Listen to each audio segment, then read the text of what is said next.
Welcome to Anews. I'm Umar Taslim, and you're watching Turkey's Diplomacy.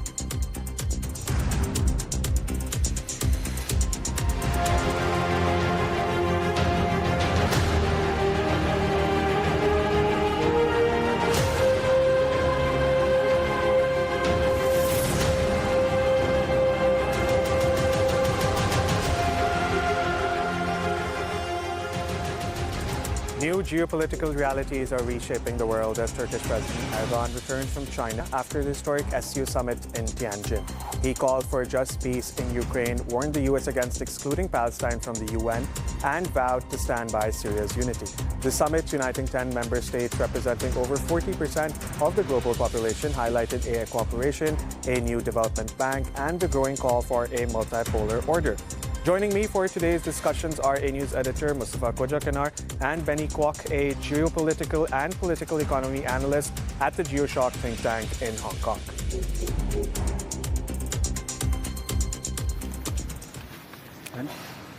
Turkish President Recep Tayyip Erdoğan spoke to journalists on his return flight from China to Turkey on Monday. President Erdoğan evaluated Turkey's foreign policy engagements and recent regional and global geopolitical developments. We discussed what can be done to end the Ukraine-Russia war with a just peace. From the very beginning, we have always considered the possibility of ending the Ukraine-Russia war through negotiations. The negotiations in Istanbul are the clearest proof that this path is open. Gradually increasing the level of negotiations is our desired path. We must transform hope for peace into solution-oriented and concrete results. To this end, we must address this issue at the leadership level.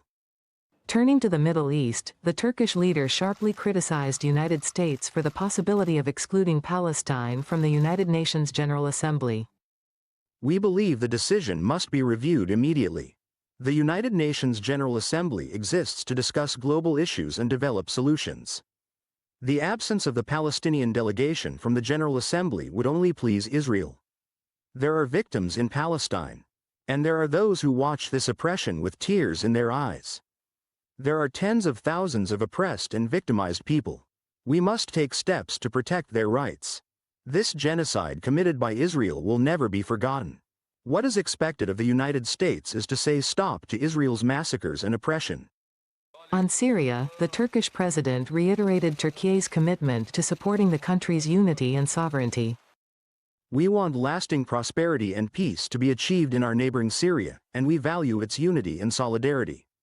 We will neither turn a blind eye to those who seek to create chaos in Syrian territory, nor will the Damascus government consent to this. We want Syria, in all its colors, to be and remain united. However, as in all regions that have endured such a long war, there are many who seek to create chaos in Syria. We know who they are. Therefore, we will not abandon Syria. We will always stand by them. No one will be able to prevent Syria from rising again.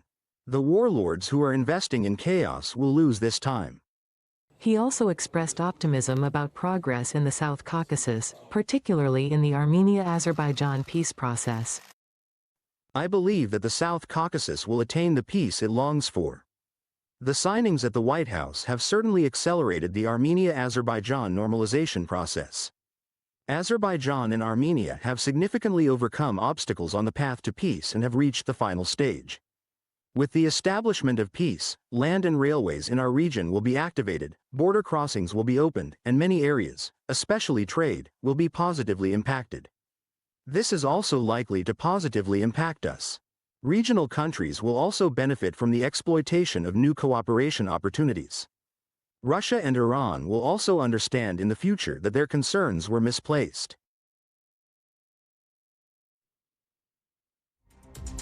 Welcome back to the program. Anews editor Mustafa Kocakanar. Welcome to the program. Thanks for having me, Umar. Mustafa, let's discuss the statements made by Turkish President Erdoğan while he was coming back to Turkey from China after attending the SCO summit. He spoke to journalists, discussed multiple topics, the genocide in Gaza, the war in Ukraine, Syria, and also the Southern Caucasus. But let's start with Russia, Mustafa. Erdoğan says that the negotiations in Istanbul are the clearest proof that this path is open. Many people were criticizing Turkey for the actions it took by inviting Russia and Ukraine, and then said the leaders weren't there, but the delegations weren't there. Obviously, these are small steps, Mustafa, in order to achieve a lasting ceasefire, right? Tell me more about this, Mustafa.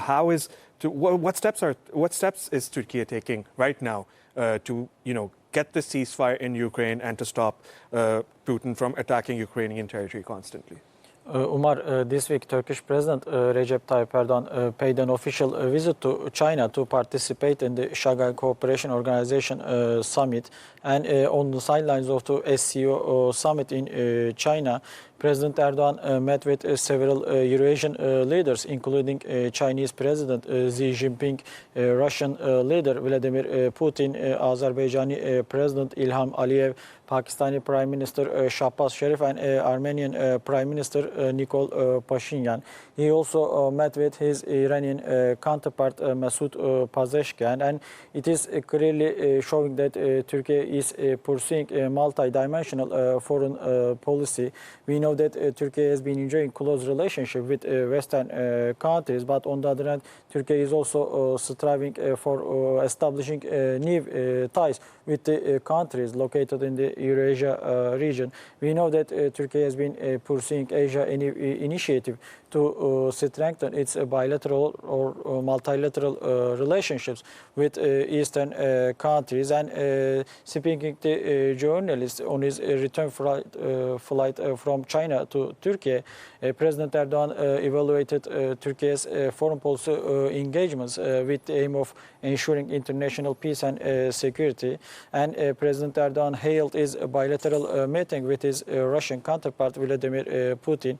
As you know, on the sidelines of the SCO summit, Erdoğan met with Putin to discuss bilateral relationships between Ankara and Moscow, exchanging views on the latest regional and international security challenges. And the ongoing Ukraine-Russia war, I think, dominated the bilateral meeting between Russian and Turkish leaders. As you know, Putin also hailed Turkey's balanced approach to the Ukraine-Russia war. As you know, since the very beginning of the crisis, Turkey has been always calling for dialogue and diplomacy to cope with the bilateral or multilateral security problems between Ukraine and Russia. On the one hand, Turkey is reiterating its strong support for Ukraine's territorial integrity and political sovereignty.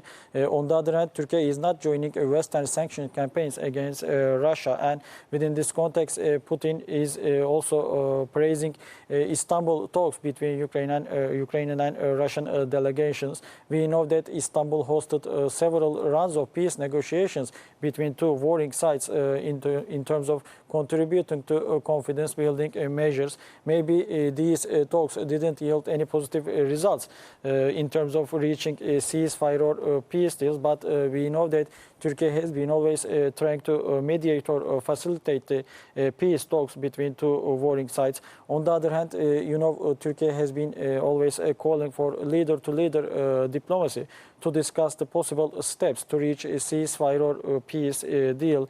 Turkish decision makers reiterate at every opportunity that there will be no losers in just peace and there will be no winners at continued wars. And right now there are some discussions about Ukraine's political future. Western countries are discussing NATO-style security guarantees for Ukraine, but on the other hand, we know that Russia is strictly opposing Western military forces to be deployed to Ukraine. I think that Turkey's role will be discussed within this process. We know that Turkey reiterates its strong support for peace and stability in the Black Sea region, and I think right now Turkish armed forces are determined to clear the region from the mines. I think that in the foreseeable future we will see the accelerated international efforts to put an end to the ongoing conflicts between Ukraine and Russia. I think Turkey will play an important role as mediator or facilitator country in this process. Musa, there's also a very regretful decision coming out from the United States. The U.S. has banned the Palestinian delegation that was set to attend the UN General Assembly. And then now Palestinians will also be barred from visiting the United States. The United States has said that Palestinians will not get visas to enter the United States. How regretful is this decision in reality, Mustafa? And Erdoğan has also said that the United States must, backtrack on this decision. What are your views?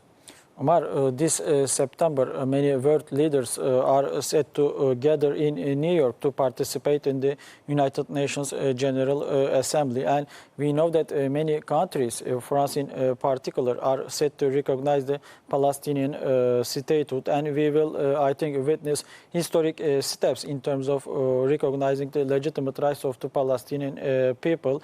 But on the other hand, right now, United States rejecting visa for the Palestinian delegations, including Palestinian President Mahmoud Abbas, and it is clearly showing the hypocrisy taken by the United States and American decision makers. As you know, U.S. Secretary of State Marco Rubio stated that visiting the United States is a privilege, not a right, and it is clearly showing that Israeli and Zionist lobbies are controlling the Trump administration, because Israel is strictly opposing unilateral movements in terms of recognizing the Palestinian statehood.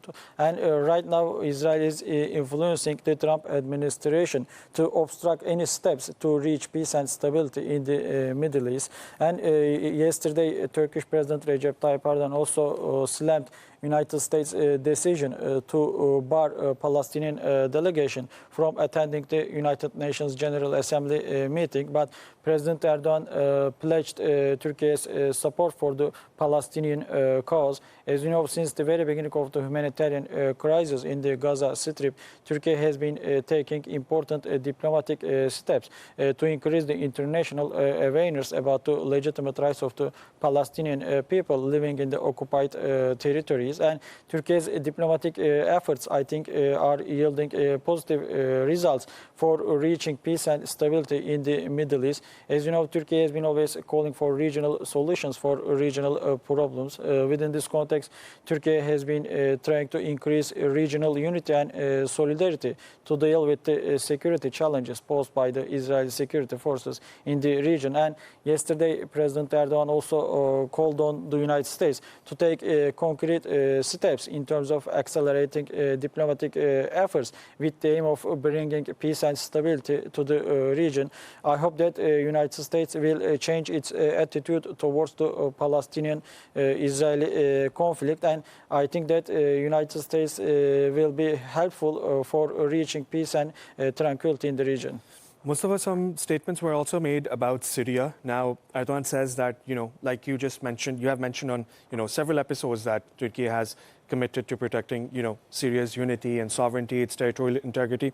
Erdoğan has also said that we want lasting prosperity and peace to be achieved in neighboring Syria, and we value its unity and solidarity. Now, Mustafa, we've been seeing over the past 2 weeks there have been problems, between different ethnic groups in Syria. Obviously, Israel has been attacking the Syrian government as well. What sort of unity is Erdoğan talking about here, Mustafa? Why is he reiterating on the unity of the Syrians? Umar, President Erdoğan clearly reaffirmed Turkey's strong support for Syria's unitary structure, political sovereignty, national security, and territorial integrity. We know that in the last 8 months, President Erdoğan welcomed his new Syrian counterpart, Ahmet el-Shara, in Istanbul, Ankara, and Antalya, to reiterate Turkey's support for Syria's reconstruction efforts. But on the other hand, right now, Turkey's rising geopolitical influence in Syria, I think, is testing Israel's patience, because Israeli security forces are always reiterating their country's strong determination to protect Israel's so-called national security demands in Syria, and they are regularly targeting Syria's military infrastructure. And Turkey is always warning Israel against any provocations in Syria. On the other hand, we know that Turkish decision makers reiterate at every opportunity that Turkey doesn't want any military confrontation with Israel over Syria, but it doesn't mean that Turkey will allow any fait accompli in Syria, because President Erdoğan yesterday claimed that if there is something wrong in Syria, it will directly affect Turkey's national security and political stability. Within this context, Turkish decision makers have been in close contact with their Syrian counterparts to exchange views on the possible steps to ensure political stability stability and national security in Syria. As you know, Syria's new government in Damascus reached an agreement with the PKK terror groups, Syrian offshoot PYD, YPG in March. But right now we see on the ground that PYD YPG is turning a blind eye to Syria's national security demands. They are still seeking new foreign patrons to make sure that their political future will be protected by them. But Turkey is always reiterating its strong determination to eradicate any national security threat against the Turkish nation.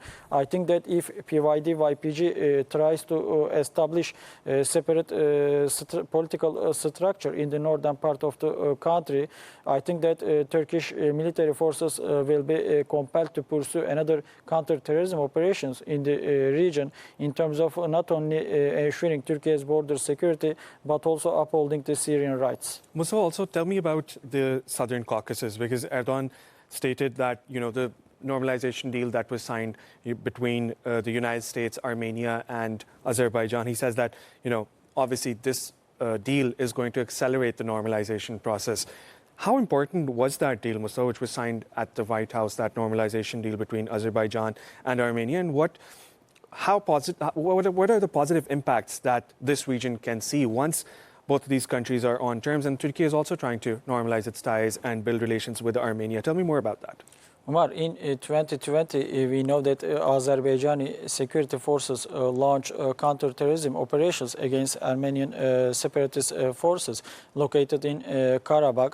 And in 2023, Azerbaijan totally liberated Karabakh from the Armenian occupation. And since then, regional stakeholders have been taking steps to normalize the geopolitical situation in the South Caucasus. And Turkey has been always reiterating its strong support for Azerbaijan's political sovereignty and territorial integrity.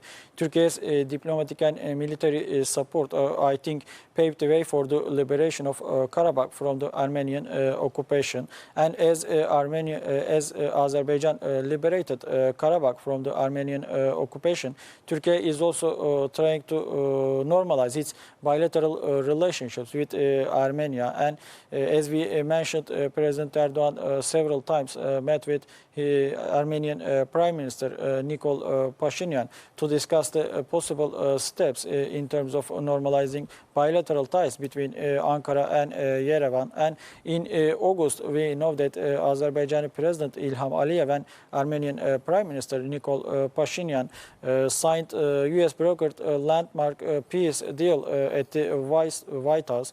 Personally, I appreciate the signing of the peace agreement between Azerbaijan and Armenia, but I didn't like the venue for the signing ceremony, because Turkey is one of the most important countries in the region. I think that Azerbaijan and Armenia should have signed the peace agreement in Turkey's Istanbul or Ankara. On the other hand, right now Aliyev and Pashinyan are preparing to nominate US President Donald Trump for Nobel Peace Prize. I think if someone deserves a Nobel Peace Prize for the peace between Armenia and Azerbaijan, I think they should be Turkish decision makers. On the other hand, as you know, Turkey is supporting Zangezur corridor to bring economic prosperity and social welfare to the region. As you know, they changed Zangezur corridor's name to Trump Route for International Peace and Prosperity. And I think that for 99 years, United States will be in control for Zangezur corridor. On the other hand, Iran is objecting to Zangezur corridor, citing its so-called threats against Iranian security. But yesterday, President Erdoğan assured both Iran and Russia that it will helpful for South Caucasus political future.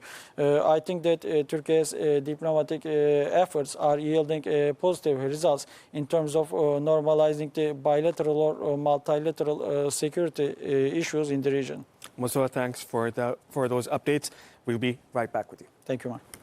Turkish President Recep Tayyip Erdoğan called for strengthening global justice and solidarity during his address at the Shanghai Cooperation Organization summit in China, highlighting the plight of Palestinians and urging reforms to make the UN a true platform of fairness.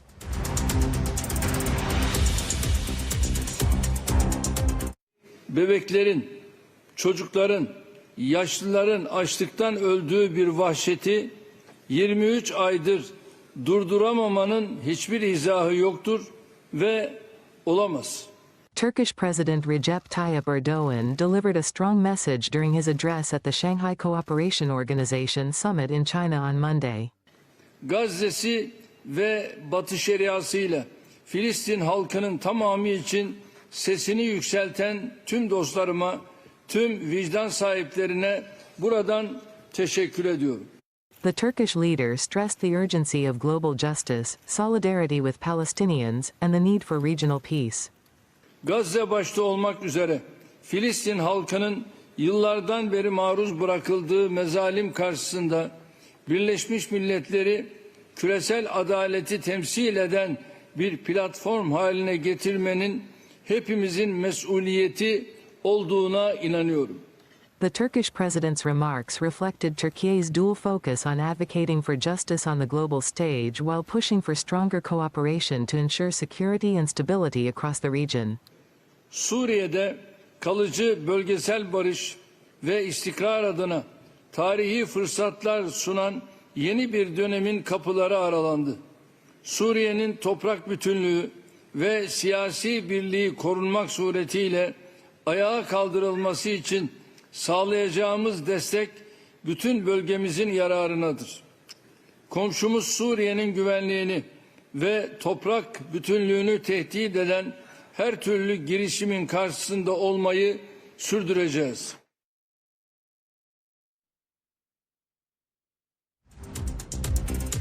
Welcome back to the program. Now let's take a look at the top headlines from Daily Sabah. Mustafa, we were talking about the YPG. We've been talking about the PKK. Obviously, there is terror threat in Syria right now due to the YPG. Obviously, there's the SDF. There's so many different groups which are actually making it extremely complicated. But, you know, the root cause, obviously, is the PKK terror group. Tell me about the terror-free Türkiye initiative, Mustafa, because that is obviously linked with what's going on in Syria. There are multiple groups which are impacting the stability of both of these countries. Omar, it is evident that PKK terror group is not only threatening Turkey's national security and political stability, it is also targeting Syria's political future. And right now, PKK terror groups, Syrian offshoot, PYD, YPG, are still active in northern part of the country. On the other hand, right now, as you mentioned, there is a terror-free Turkey initiative process in Turkey right now, and Turkish security forces have been meticulously following the latest developments about the dissolution process of the PKK terror group.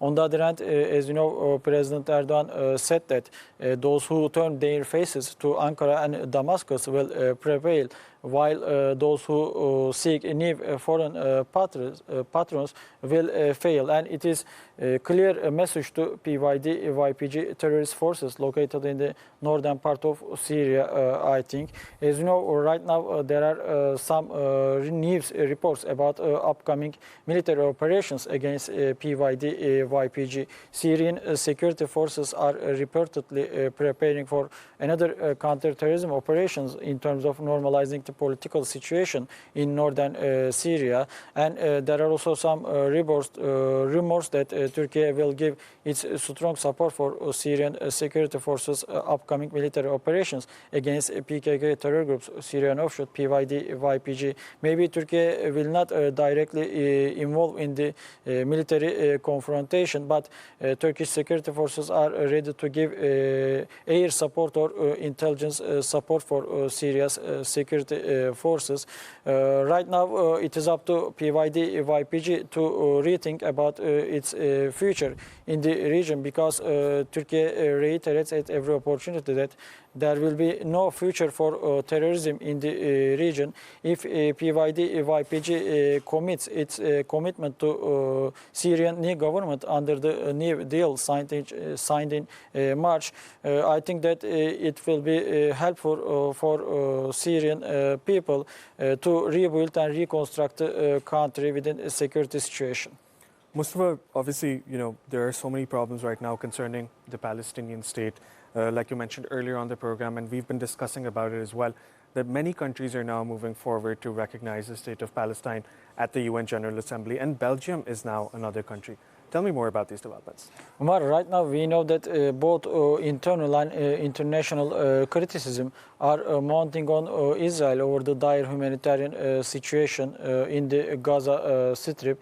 In Israel, people are calling Prime Minister Benjamin Netanyahu crime minister instead of prime minister. And on the international stage, Israel is being diplomatically isolated because pro-Palestinian movement is gaining momentum worldwide. And many countries are set to recognize the Palestinian statehood this month on the sidelines of the United Nations General Assembly. And Belgium has recently announced its decision to recognize the legitimate rights of the Palestinian people living in the region. Yes, these recognition decisions will help Palestinian people uphold their rights, but on the ground, I think we have to see some concrete steps from the international community to convince the Israeli decision makers of returning to the negotiating table to strike a new ceasefire deal with the Palestinian resistance group Hamas.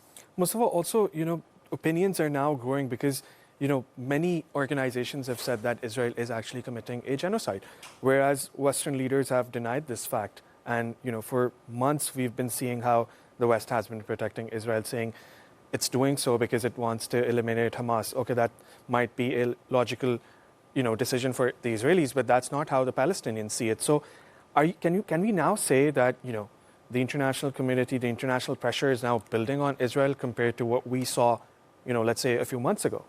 Umar, we know that Israeli security forces are right now preparing for another ground offensive in the Gaza Strip to fully occupy the territory. On the other hand, Israeli security forces are deepening their military campaign in the region, and it is clearly showing that Israel is being diplomatically isolated from the international community. On the other hand, as we also mentioned, that criticism is mounting on Israel over the deteriorating humanitarian crisis in the region. I think that if the international community wants to see peace and stability in the region, they are supposed to take concrete steps or coercive measures to stop the Israeli military campaign.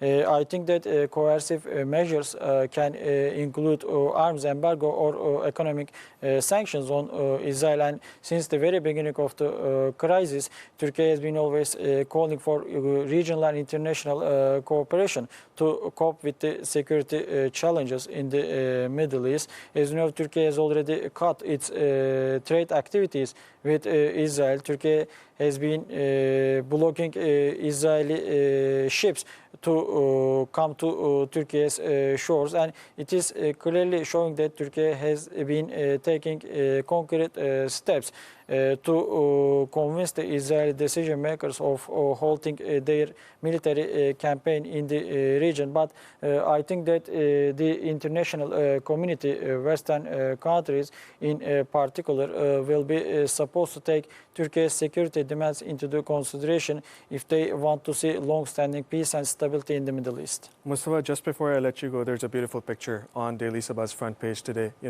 The season's changing, but the bond that the city has and the people have with the animals, it's amazing to see, simit, kumpir, seagulls, some of the main foods that, that people come and enjoy in Istanbul. Obviously, this is a beautiful picture, written by Amna Ali from Daily Sabah, just showcasing, the beauty of Istanbul and how Istanbul is not just a financial, but also a cultural capital. Tourists are going to be here now since the weather is changing. People come to this city, for the love for this city and, for the history that this city has. Anyway, Mustafa, thank you for that update from Daily Sabah. Thank you, Mar. Now let's take a look at this news report, and we'll be right back.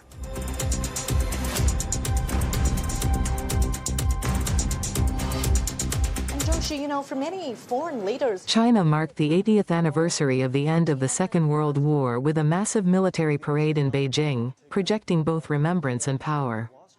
Among the foreign dignitaries attending were North Korea's leader Kim Jong-un and Russian President Vladimir Putin, underscoring Beijing's close ties with its strategic partners.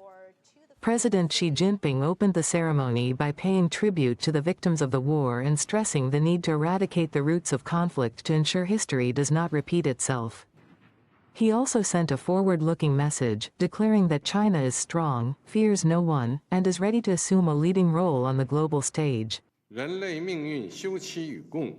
The fate of humanity is intertwined, and only by treating each other equally, living in harmony, and helping each other can countries and ethnic groups maintain common security, eliminate the root causes of war, and prevent the tragedy of history from happening again. The spectacle began with the president reviewing formations of troops as he rode in a classic black limousine along the capital's central Chang'an Avenue.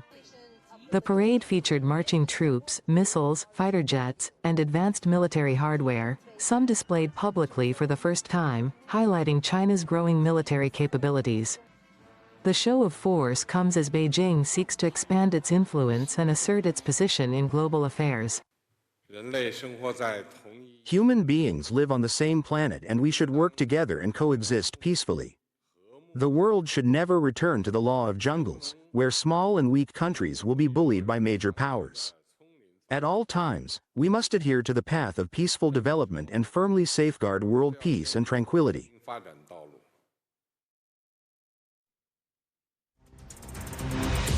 Welcome back to the program. Joining us now from Hong Kong is geopolitical analyst Benny Kwok. Benny, welcome to the program.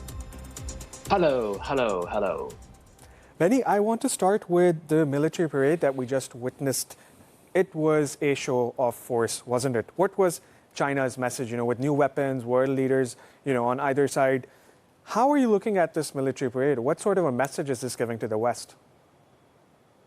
Hello, thank you for inviting me. So I would say the military parade for this in the military parade is rather than just so if you just look at the past parade, is just I would say the party is just focusing on the communist within Communist Party or within the People's Republic of China.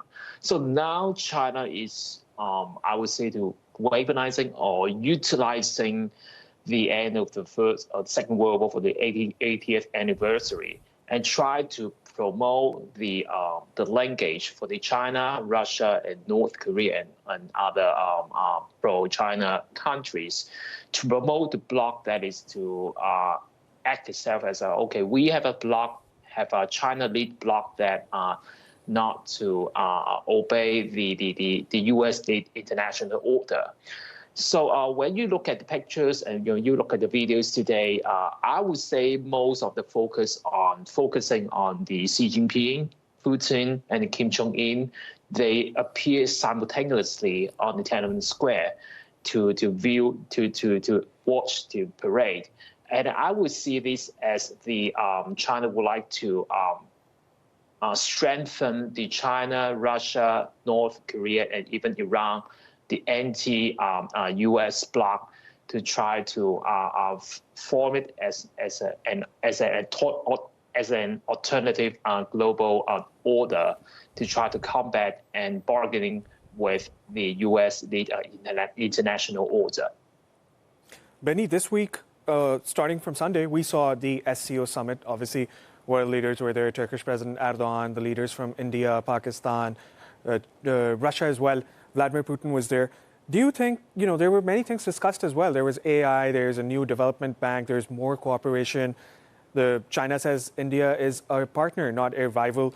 Do you think that this group, the SCO, could act as a counterweight to Western alliances, for example, NATO? But at the same time, we know that there are some problems between these members as well. For example, when you consider India and China, there are differences. But do you think that this can, be a strength, a show of force for China against the West? Okay, first, so you have to understand what the SCO means regionally. Also, it is just a Eurasian-based security and political cooperation organization that is led by both China and Russia. And now, because the Russia was deeply focused on the Ukrainian war, and the now China and Russia relies on the China's financial and many the technology support for the Russian troops. So that's why the SCO is not just now. SCO becomes the de jure leader, and Xi Jinping wants to expand the definition for the SCO, not just merely a regional organization focusing on counterterrorism and political cooperation. And Xi Jinping wants to maximize the SCO into trying to change it in another, just like the BRICS, AIIB, such a global China-led global platform, and try to project China itself as an alternative leader other than and beyond the Western-led international order.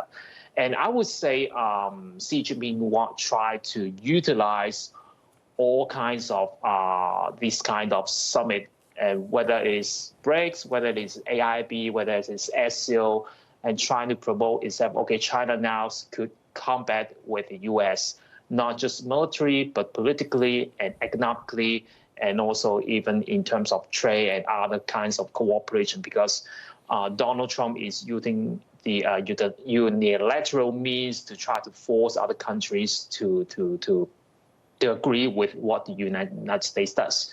And Xi Jinping is doing another way. That's okay, China is welcoming all kinds of cooperation. China would like to make friends with all kinds of the world, and China is going to be friends with all countries, unlike the United States. And I would say SCO, the meaning and the definition of SCO has been changed already. Benny, tell me about the AI collaboration that President Xi Jinping has brought forward. Tell me more about that, because obviously there's the Indian role, there's a Chinese role. Russia, we know, has always been technologically advanced. Tell me, how will this, how will this collaboration help member states in, countering the West and improving their own technology as well? I would say because other than the United States, China is another technological giant in the earth. So that means China would like to shape itself as an alternative AI technological provider. Other than the United States, and China would like to provide all kinds of, would like to help other countries to train the AI tech experts. China is going to supply all kinds of the means and technologies, talents in a much cheaper way.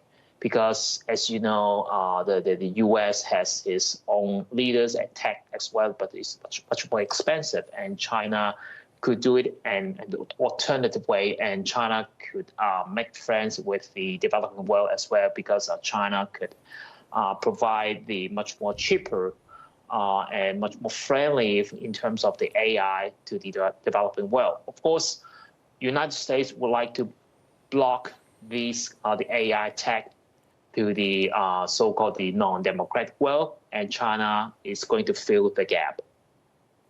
Benny, tell me about India's ties with China, because we saw that after 7 years, Indian Prime Minister Narendra Modi visited China. He met Xi Jinping. And, before that, we were seeing all the tensions between the two countries, China's ties with Pakistan, and then the border clashes between India and China. Now, what's your view? Do you think that, this is a good alternative for Narendra Modi? Because we saw at the beginning of the year that the United States was supporting India, but it withdrew that support after a few months. So how are you looking at China's ties with India at this point? And Xi Jinping has also said that China is a partner, not a rival. From the perspective of Xi Jinping, of course, Xi Jinping welcomes the rapprochement from India. But I would doubt Modi's action for trying to warm the India-China relations could last long. And myself, I would just see his action is just speculative. The root is there are many structural problems between the two countries. For example, the trade barriers, and also the Pakistan problems. And even these two countries are competing to be the current or maybe the next world factories. So I would say Modi's attending the SCO and being friendly, openly with Xi Jinping and the Putin is just acting, is doing something to protest against what Donald Trump does, because Donald Trump is forcing the India to comply with the tariff measures, and India just saying no. And but I would say that is India is just using this SCO summit to protest against Donald Trump rather than really want to do something to warm the China-India relations, because these two countries are competing for the world factory. They are competing, and even though they're competing with the geopolitical interests, rather than they could cooperate genuinely. So I would say it is just speculative actions from the Modi. Benny, before I let you go, I want to ask you about the proposal that was floated for a development bank by the SCO. Now, how will this help member states? And do you think that this is a good way to, find a new way to, get alternative payment systems, when you compare it to the US dollars? Do you think this will, reduce the SCO's dependence on the United States? Okay, at this moment, China is already pushing a payment system called CIPS. That is a Chinese yuan focus on clearing systems to try to attracting other countries and some companies to try to doing trade in terms of renminbi rather than the US dollars. But I think as you have mentioned, the SCO Development Bank, we have already have the AIIB, that is the Asian Infrastructure and Investment Bank. For these kind of architecture, banks or other organization is, I would say, is more or less the same. That is, for China is to try to saying to the United States and even saying to the other parts of the world that is China is going to promoting an alternative multipolar global system that is encouraging encouraging free trade. Of course, this is China-centered free trade, and is standing on this trying to differentiate itself from the Donald Trump's unilateral actions. So I would say such kind of development bank idea that is we have already have the AIB, we already have the idea of the BRICS Bank already. But and I think for this SCO development bank, okay, just hear it and just don't be serious at this moment, and try to wait for a few months and see what China is going to do. Because as you know, China is also experiencing the economic downturn. And I would doubt whether really China would put a huge amount of money on setting up such a bank, and whether such bank could function, I would doubt. Benny Kwok from the GeoShock think tank in Hong Kong, thank you so much for that analysis and for being a part of the program. Thank you. Anews editor Mustafa Kojakanar, thank you for being with us in the studios. Thank you much. That brings us to the end of our program. Thanks for joining us. Bye for now.